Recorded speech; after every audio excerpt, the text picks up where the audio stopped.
అందుకే మనకి ప్రపంచం మిథ్య అని శంకరాచార్య అనడం ఉద్దేశం, రంగుల ప్రపంచం మిథ్య. ఈ నలుపు తెలుపులే శాశ్వతం. నలుపు నుంచి తెలుపుకు వెళ్ళడమే తమసోమ జ్యోతిర్గమయ, మృత్యోర్మ అమృతంగమయ. ఈ నలుపు నుంచి తెలుపుకు ప్రయాణం. మధ్యలో 7 రంగులు నువ్వు దాటవలసింది. ఆ రంగులే ఈ ప్రపంచం. ఈ రంగుల ప్రపంచాన్ని దాటి వెళ్ళాలి. ఆ తెలుపు పరమాత్మకు స్వరూపం, నలుపు సృష్టికి సంకేతం. సృష్టి నుంచి నువ్వు పరమాత్మలో చేరాలంటే మధ్యలో 7 రంగులు తప్పు. ఈ రంగుల ప్రపంచం అంతా మాయ. ప్రతి రంగు మాయే. అందుకే ఏ రంగులైనా ఓ రంగులో ఓ రంగు కలిపితేనే వచ్చాయి ఇవన్నీ. సహజమైన రంగులు అంటే నలుపు తెలిపే. అవి ప్రకృతిలోనే ఉన్న. చీకటి రంగు నలుపు, సూర్యకాంతి రంగు తెలుపు. అందుకని ఆ తెల్లటి నలుపు మీద ఈ ఎరుపు ప్రసరించినప్పుడు, అంటే ఆ చివర ఉండే ఎరుపు రంగు ఈ చివర ఉండే నలుపు మీద ప్రసరించినప్పుడు మధ్యలో వచ్చేదే ఎల్లో. అదే సరిగ్గా విష్ణుమూర్తి యొక్క పీతాంబరం, పసుపచ్చ రంగు. ఆయన ప్రత్యేకించి వస్త్రం కట్టుకున్నట్టుగా లేదుట. ఆ ఎర్రటి గరుత్మంతుని యొక్క రెక్కల రంగు ఉంది కదా, ఆ రంగు ఈయన శరీరం మీద ప్రతిఫలించింది. నలుపు మీద ఈయన నల్లగా ఉంటాడు కాబట్టి అప్పుడు అక్కడ అనుకోకుండా ఆ పసుపచ్చ రంగు ఏర్పడింది. అదే పీతాంబరంగా ఉందిట. అలా వర్ణిస్తున్నాడండి కవి. ఎంత అద్భుతమైన భావన. ఆయన మెడలో ముత్యాల హారాలన్నీ ఉన్నాయట. ఆ ముత్యాల హారాలన్నీ కేవలం ఎవరో ఇచ్చిన హారాలు వేసుకున్నావు కాదుట. వ్రాలిన యోగి వర్గము నిర్మలంతఃకరణములవోలే హారములు దనరా. యోగి హృదయానగమ్యం అంటాం కదా. అందుకని ఆయన హృదయం మీద వ్రాలిపోయాట. తపస్సు చేసేటువంటి యోగులందరూ వాళ్ళ అంతఃకరణ ఎంత నిర్మలంగా ఉంటుందో ఆ ముత్యాలు అంత నిర్మలంగా స్వచ్ఛంగా ఉన్నాయట. వాళ్లే వచ్చి ఒక్కొక్కరు ఒక్కొక్క ముత్యంగా అక్కడ దండ కింద గుచ్చుకుని ఆయన హృదయం మీద ఉన్నారేమో అన్నట్టుగా. అది యోగుల దండ కప్పితే ఊరికే ముత్యాల దండ కాదుట. ఇంకా విచిత్రమైన సరసమైన మాట. మకర కుండలాలు ఉంటాయి స్వామికి, వెంకటేశ్వర స్వామికైనా విష్ణుమూర్తి ఎవరికైనా సరే మకర కుండలాలు. ఈ చెవికుండే కుండలాలు మొసలి ఆకారంలో ఉంటాయి.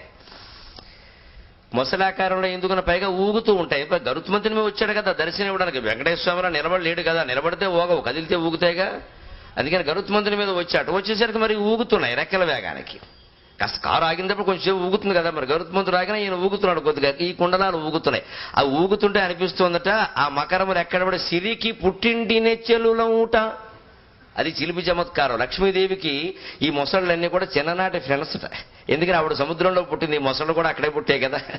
అందుకని అవి చెవి దగ్గర చేరి మీ ఆవిడ మేము చాలా క్లోజ్, మీ ఆవిడ మేము చాలా క్లోజ్, కాస్త మమ్మల్ని జాగ్రత్తగా చూసుకో అని చెవిలో ఏదో చెబుతున్నాయి. ఓ పెద్దవాడు ఎవడన్నా మనకి పరిచయం అయితే వాళ్ళ ఆవిడ ముందు పరిచయం ఏందనుకోండి, మేము ఆవిడకి చాలా సన్నిహితులు ఉండి ఆవిడే మేము కలిసి చదువుకున్నాం అని చెబుతాం కదా సహజంగా. అప్పుడు ఆవిడకి మనం తగిన ప్రాధాన్యం వస్తాం. అదే ఈవిడ ఊరుకోదుగా. ఆవిడ మీద మనకేం అభిమానం లేదు, ఈవిడ గురించి ఆవిడని చూస్తాం అలాగే.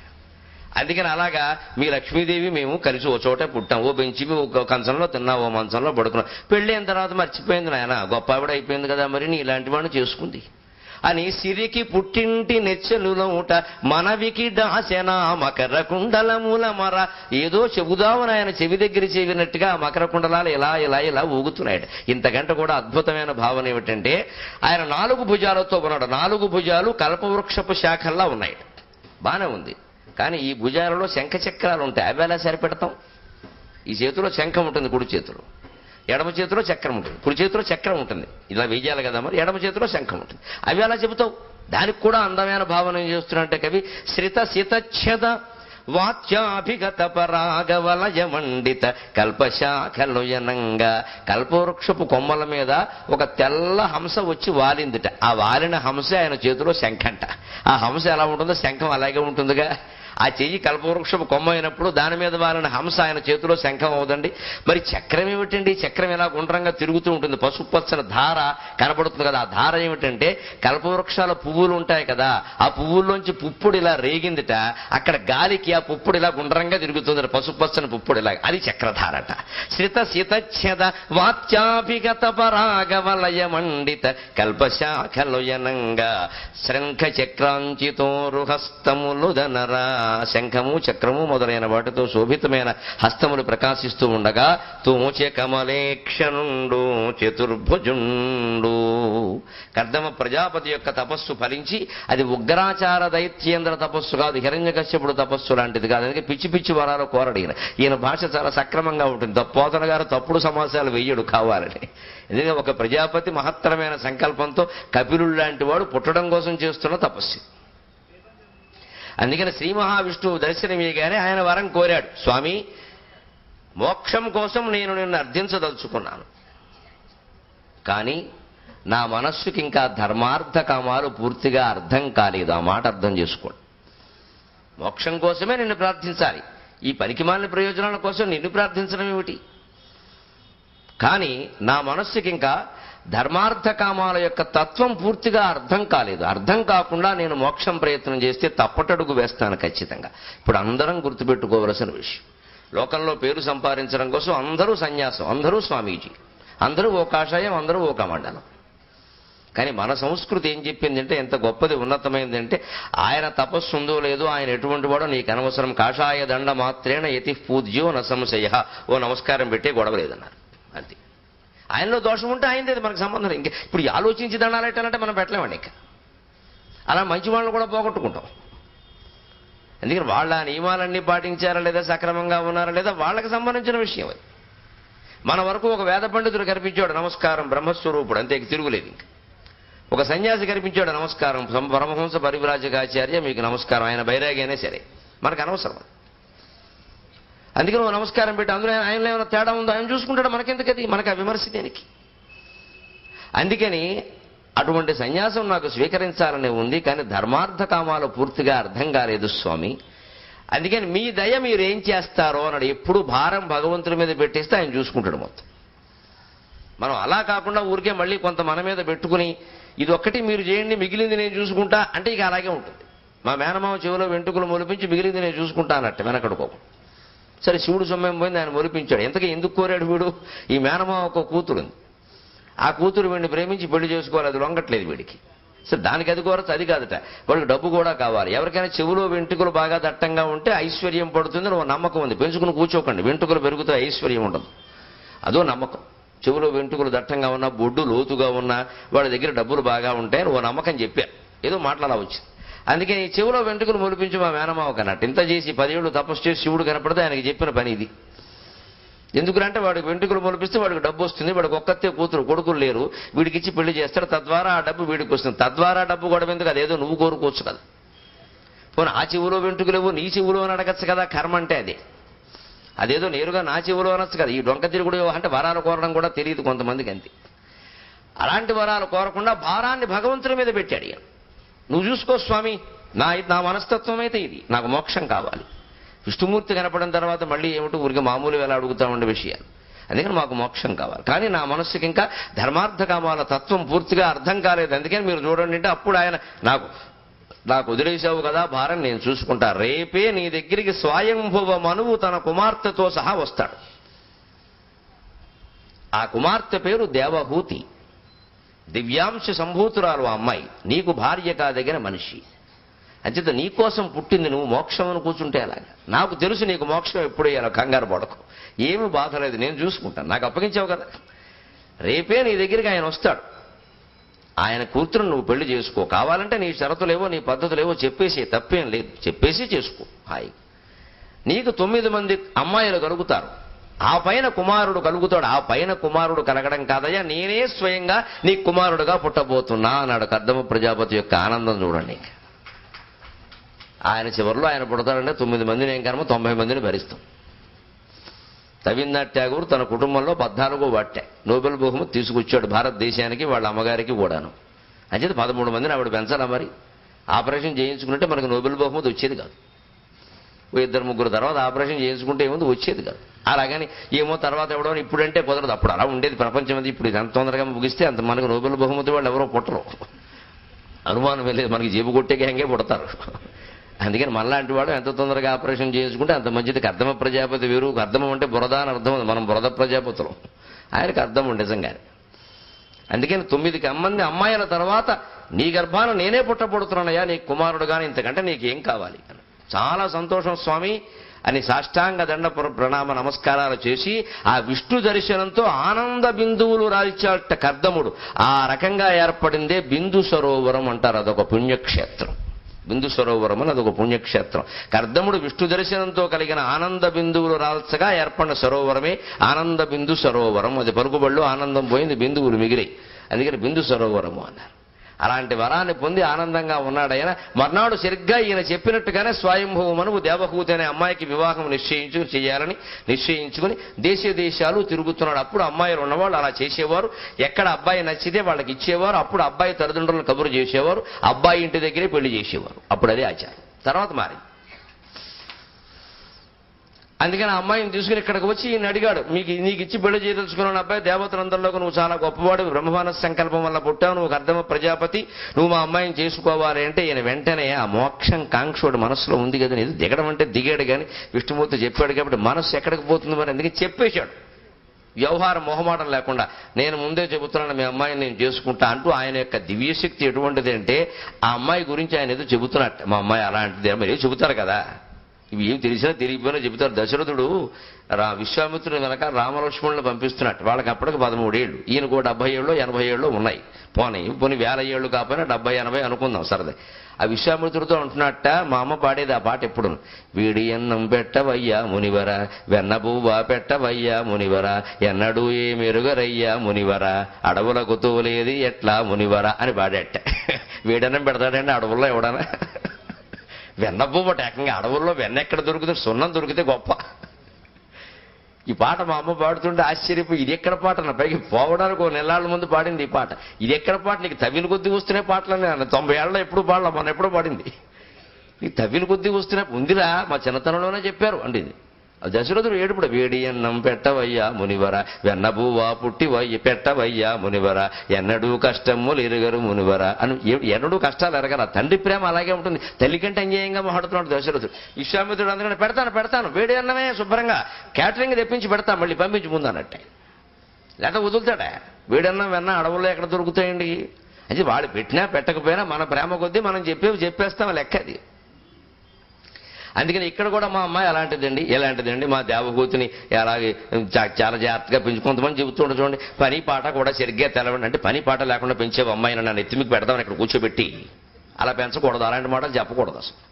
ఏ పని చేయడం ఎరగదని ఎందుకు చేస్తున్నావు, పెళ్లి ఇంటూ పెట్టుకో, కట్టుకున్నాక కాచిపోయాక తప్పుతుంది కానీ వంట ఉండడం చేతకపోతే పెళ్లి దేనికి పని లేక ఇలా చెప్పకూడదు. గారాబం మంచిదే కానీ ఏదో కాస్త సున్నితం అండి, మేము ఎప్పుడు ఏమీ అనలేదు, మీరు కూడా కొంచెం జాగ్రత్త చూసుకున్నట్టు వాళ్ళు మంచిది, వాళ్ళు ఆడపిల్లలు ఉన్నవాళ్ళు అంగీకరిస్తారు.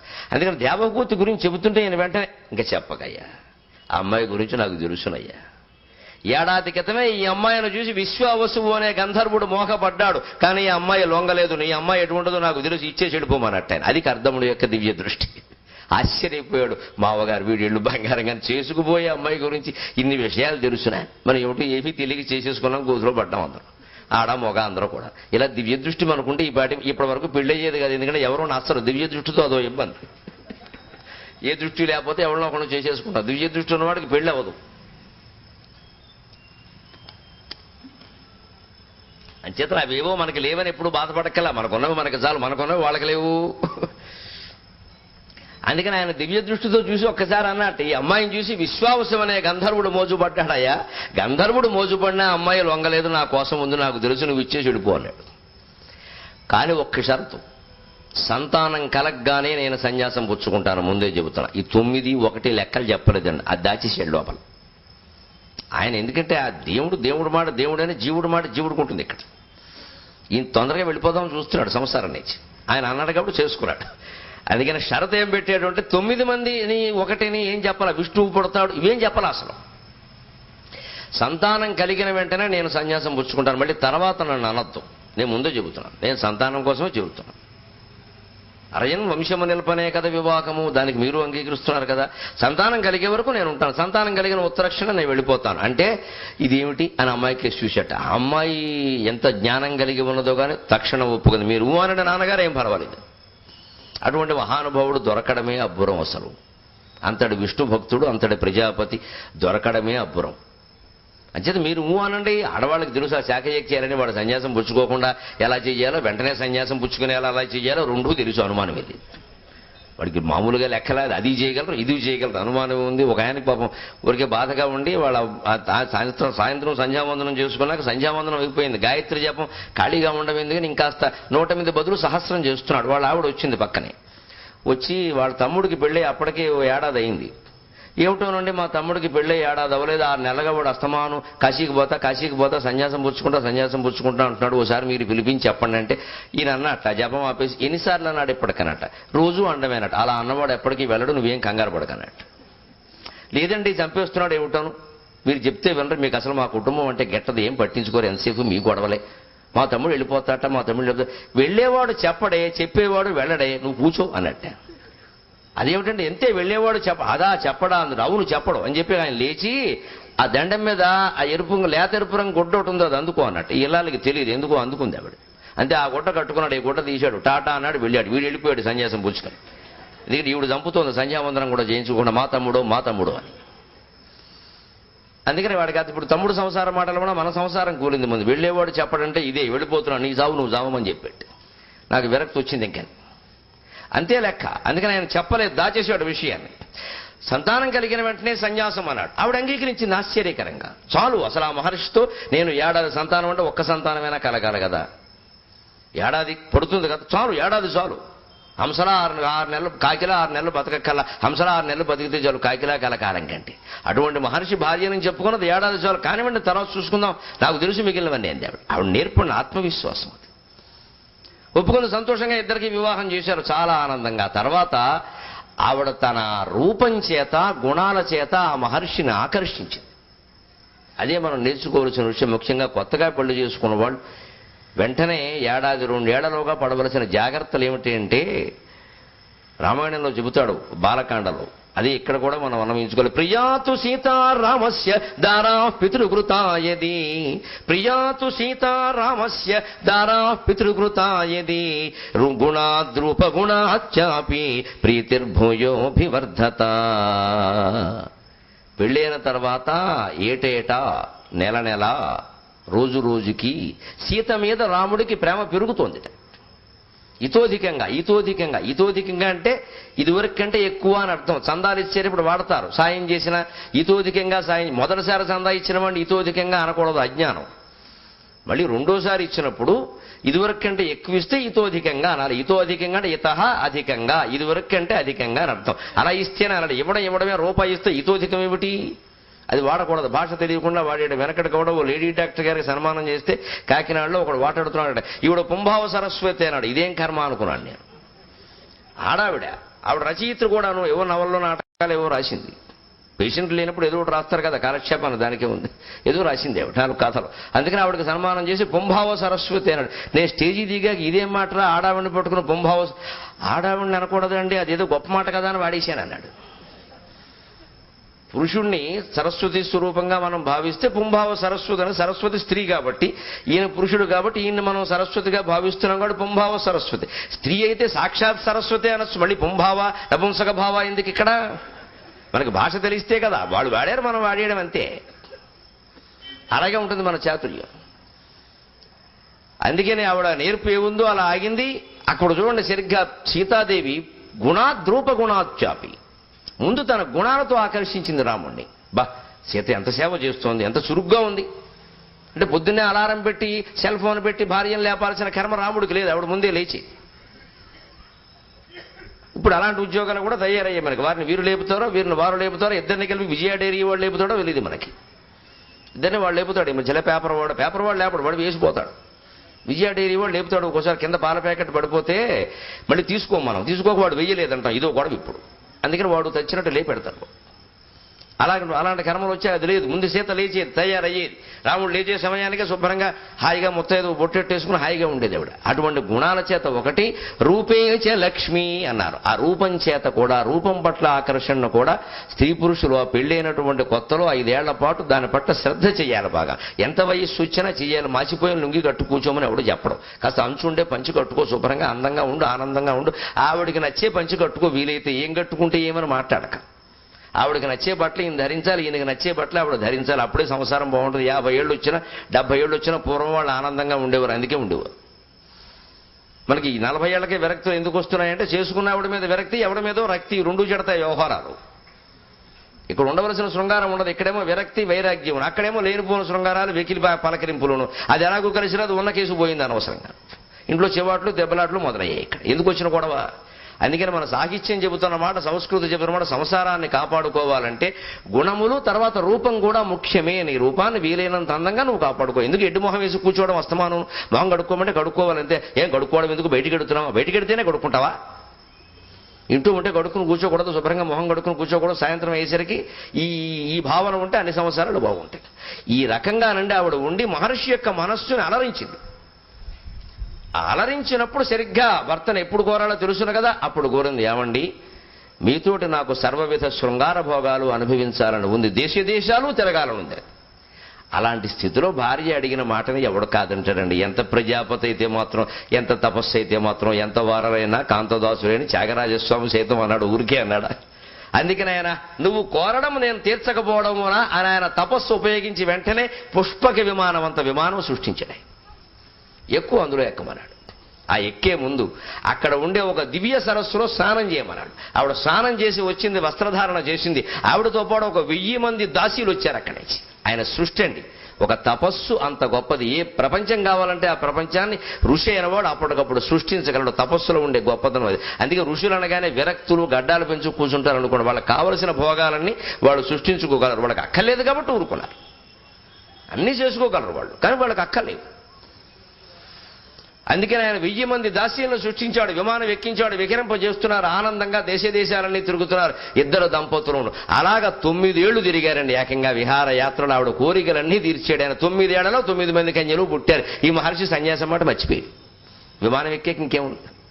అది ఆవిడ గొప్పతనం. అంత విశ్వాసం ఉంది తన సౌందర్యం మీద, తన సౌశీల్యం మీద కూడా. ఎక్కడా వెకిలి వేషాలు వేయలేదు. సంతానం కలగగానే మరి సన్యాసం అన్నది స్వామివారి మాట నిజమే అయితే ఒక అమ్మాయి కలగగానే వెళ్ళిపోవాలి కదా. ఆవిడ మొదలు పడిపోయాడండి అలాగా. ఆ ప్రేమ అన్నమాట, ప్రేమతో వశం చేసుకుంది.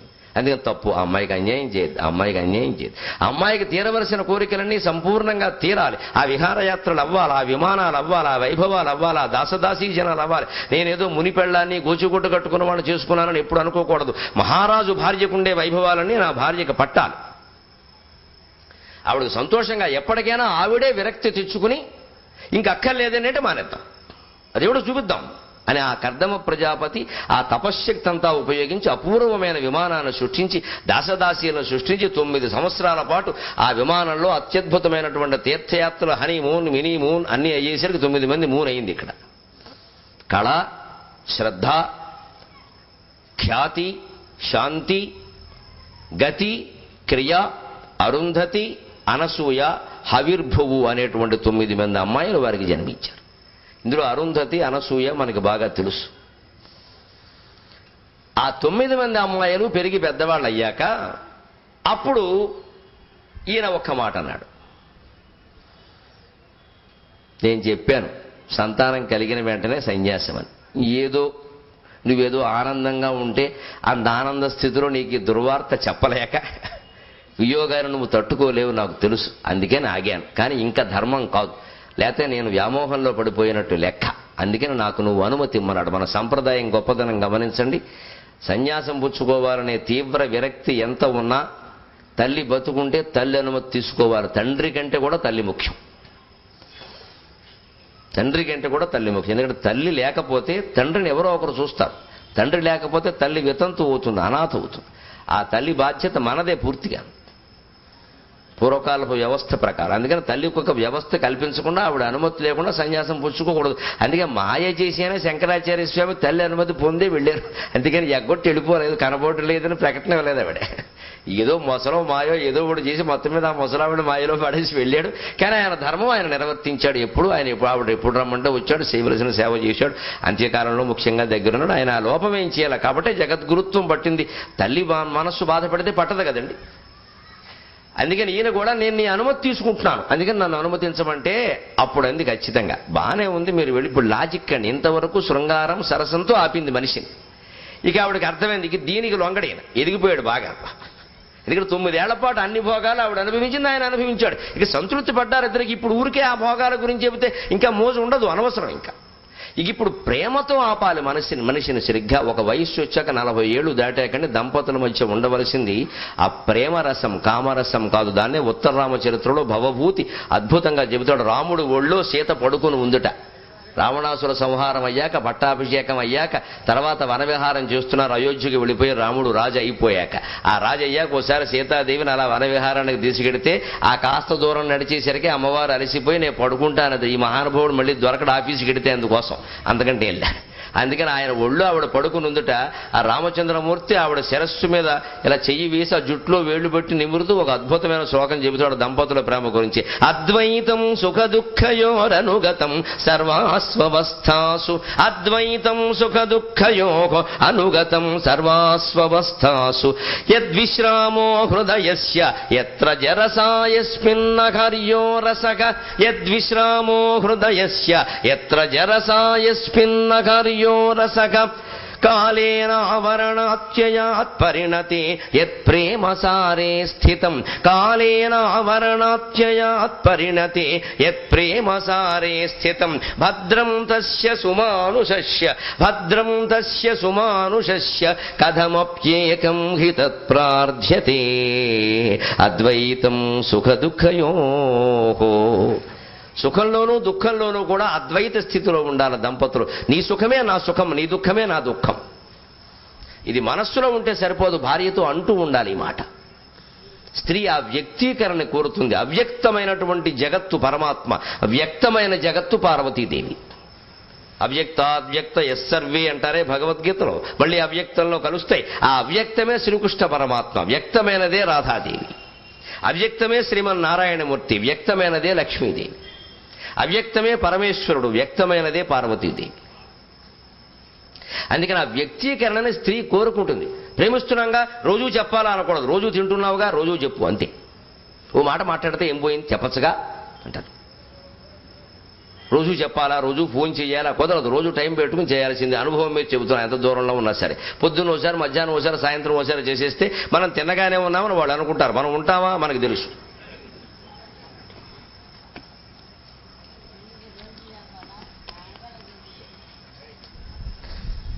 అందుకని అద్వైతం సుఖ దుఃఖ యోగం. నీ సుఖమే నా సుఖం, నీ దుఃఖమే నా దుఃఖం అనే మాట భర్త అంటూ ఉండాలి భార్యతో.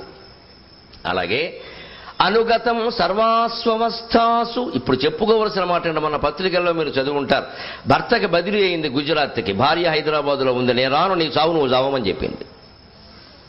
పిల్లలు పెద్దవాళ్ళు, చదువులు ఏం లేవండి, చిన్నపిల్లలు వెళ్ళిపోవచ్చు. నేను రాను, నాకు ఇష్టం లేదు, నేను ఇక్కడే ఉంటాను.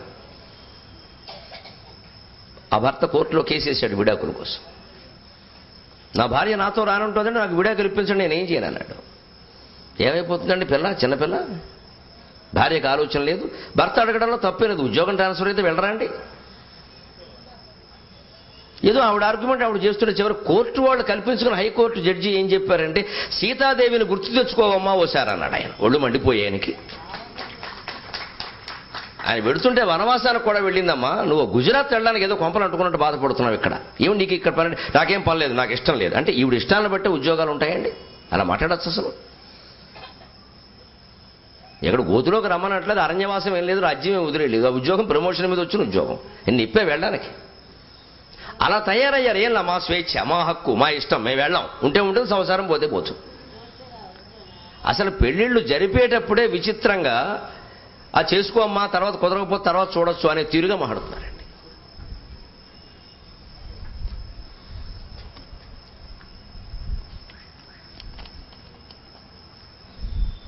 అది నేర్చుకోవలసిన విషయం. అనుగతం సర్వాస్వస్థాసు. భర్తని భార్య, భార్యని భర్త ప్రతి అవస్థలోనూ అనుగతం, అనుసరించి ఉండాల్సింది. సంసార బంధమే ముఖ్యం. ఉద్యోగాల కంటే, కెరీర్ల కంటే, గైడెన్స్ల కంటే, అన్ని రకాల స్వేచ్ఛల కంటే. దాని మీద యావత్ ప్రపంచం, వృద్ధుల పోషణ, పిల్లల పోషణ, సమస్తం దంపతుల బంధం మీద ఆధారపడి ఉన్నప్పుడు అది చూసుకోకపోతే ఎలాగండి? అందుకని ఆ బంధాన్ని కాపాడుకుని తీరాలి. అందుకే దాంపత్య జీవనంలో ఇదిగో ఈ సరిగ్గా దాంపత్యం ఉంగరం ఈ వేలుకు దొడుకుతారండి. ఈ చిటికిన వేలికి, ఈ నాలుగో వేలుకి ఉంగరం వేలు అంటారు. దీన్ని ఉంగరం వేలు అంటారు కదా ఖచ్చితంగా. ఈ వేలుకే ఎందుకు దొరుకుతారండి? దానికో లెక్క చెప్పారు సరదాకి. ఈ వేలుకే ఎందుకు దొరుకుతారంటే, అన్నిట్లోకి వేళ్లలో పెద్దదేది మధ్యవేలు, అది తాను, పెద్దదేగా తాను, ముందు తాను. ఆ పక్కన ఉన్న వేలు భార్య లేదా భర్త, అంటే ఈ రెండు భార్యాభర్తలు. ఈ బొట్టన వేళ్ళు రెండు మూలం తల్లిదండ్రులు. ఈ చూపుడు వేళ్ళు రెండు వాళ్ళతో పుట్టిన వాళ్ళు, తోబుట్టువులు, అక్కలు, చెల్లెళ్ళు, అన్నయ్యలు, తమ్ముళ్ళు. ఈ చిటికిన వేళ్ళు రెండు వాళ్ళకి పుట్టిన పిల్లలు. మీరు ఇలా కలపండి, ఖచ్చితంగా కలిసే ఉన్నాయి కదా. ఈ రెండు విడదీయచ్చు, ఏమవ్వదు. ఈ రెండు విడదీయచ్చు, ఏమవ్వదు. ఈ రెండు కూడా విడదీయచ్చు, ఏమవ్వదు. ఆ మధ్యవేలు విడదీయండి, చాలా కష్టం, చాలా కష్టం. మొత్తం మీద వస్తుంది, ఏదో ఇలా చేయొచ్చు. కానీ మీరు ఎంత ప్రయత్నించినా ఉంగరం వేళ్ళు రెండు విడవు. అవి బయటకు వచ్చాయంటే మొత్తం వస్తాయి బయటికి. ప్రయత్నం చూసుకోండి. ఇలా పెట్టినటువంటి బంధంలో ఉంగరం వేళ్లు పైకి లేపే ప్రయత్నం చేస్తే మొత్తం పిడికిలు ఊడిపోవలసిందే. ఉంగరం వేలు బంధం అంత గొప్పది అనడం కోసం ఈ వేళ్ల ఉదాహరణ కూడా చెప్పారు ఖచ్చితంగా. ఇలా కలిపినటువంటి బంధంలో ఉంగరం వేలుకి ఉంగరం చుడతారు. ఈ ఉంగరం ఎందుకు, పెళ్లి ఉంగరం దీనికి ఎందుకు, బొట్టన వేలు ఇంకా పెద్ద ఉంగరం చేయిస్తారు కూడా. కాలు బొట్టన వేలు అయితే ఇంకా మంచిది, 2 కాసులు ఉంగరం చేయిస్తారు. కొలత చూసుకుంటే అలాగే ఉంటుంది. దానికే ఎందుకు అంటే ఈ మూసినప్పుడు గుప్పిడి ఇలా మూసి రెండు చేతులు ఇలా కలిపినప్పుడు మనం ఈ రెండు తీసిన అంటే తల్లిదండ్రులు కొంతకాలానికి వెళ్ళిపోతారు, మనతో ఉంటారు, పైకి వెళ్ళిపోతారు. దానికేముంది, తల్లిదండ్రులు బట్టి బంధం ఉండదు మనది. అలాగే తోబుట్టువులు, వాళ్ళ పెళ్ళిళ్ళే వాళ్ళు వెళ్ళిపోయారు, వాళ్ళు ఎవరు మనతో ఉండరు. అలాగే పిల్లలు, వాళ్ళు పెద్దవాళ్ళు అయ్యాక రెక్కలు వచ్చాక వాళ్ళు వెళ్ళిపోతారు. అయినా ఈ దంపతులు కలిసి ఉండాలి. ఒక్కోసారి ఏదైనా తేడా వచ్చినా కూడా మీకు ఎంతైనా ప్రయత్నిస్తే ఈ రెండూ కలుస్తాయి. కానీ పెళ్లి బంధం కల్పించినటువంటి ఉంగరం, ఆ రెండో బంధం ఉందా, రెండో బంధాన్ని నువ్వు కదిపే ప్రయత్నం చేస్తే ఎంత నువ్వు ప్రయత్నించా ఎలా అన్నావంటే 2దో 3దో 5దో రావాల్సిందే. ఆ ఉంగరం వేలు దానికి తొడగడంలో ఉద్దేశం ఇది. భారతీయ సంస్కృతిలో ప్రతి చిన్న ఆచారంలో ఇంత ఆత్మీయత, ఇంత శాశ్వతత్వం ఉందండి. తెలియకపోయినా పాటించాలి.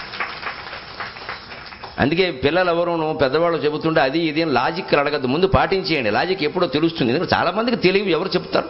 నాకు కూడా ఎప్పుడో 3 నెలల క్రితం తెలిసింది. నాకు తెలిసిందల్లా వాగేయడం అలవాడు కాబట్టి సాయంత్రం వాగేస్తూ ఉంటాను పొద్దున్న తెలిస్తే. ఎందుకంటే యద్రాత్రయాత్ కురుతే పాపం తద్రాత్రయాత్ ప్రతిముచ్యతే, యదన్నాత్ కురుతే పాపం. సంధ్యావందనంలో అలవాటు కదా, పొద్దున వార్తలు చూసాం, సాయంత్రం చెప్పే గొడవ వదిలిపోయింది. అది ఓ పని అయిపోయింది. అందులో మంచి విషయం చెప్పకపోతే అలాగే ప్రచారంలోకి వెళ్ళాలి. మీరు అందరూ ఆనందించి చప్పట్లు కొట్ల. ఇలా ఉంటాయండి తాత్విక రహస్యాలు. అనుగతం సర్వాస్వస్థాసు యద్విశ్రామో హృదయస్య. ఎప్పుడు జీవితంలో హృదయానికి అశాంతి ఏర్పడినా కేవలం భార్య ఒడి మాత్రమే, భర్త ఒడి మాత్రమే నీకు శాశ్వతమైన విశ్రాంతి ఇవ్వగలుగుతుంది. అంతకుమించి ప్రపంచంలో ఎవరు ఓదార్చినా అది ఓదార్పు కాదు. భార్య ఓదార్పే సరైన ఓదార్పు. వాడు 10 లక్షల వ్యాపారంలో నష్టపోయినా సరే భార్య, నీకెందుకయ్యా బోడు 10 లక్షలు, నీ తెలివితేటలు నీకు ఏం తెలుసు అసలు, ఎంత తెలివైన వాడు కాకపోతే నన్ను సెలెక్ట్ చేసుకున్నావు అని అంటారు. అది కూడా తెలివి అదే అనమాట. అందుకని ఎంత తెలివైన వాడు కాకపోతే నన్ను సెలెక్ట్ చేసుకున్నావు అంది. నేను అదే మా ఆవిడ అంటుంది అప్పుడప్పుడు, నేను చాలా తెలివైన దాన్ని అండి మిమ్మల్ని ఎంచుకున్నానంది. అంత తెలివి నాకు లేదులే అన్నాను నేను.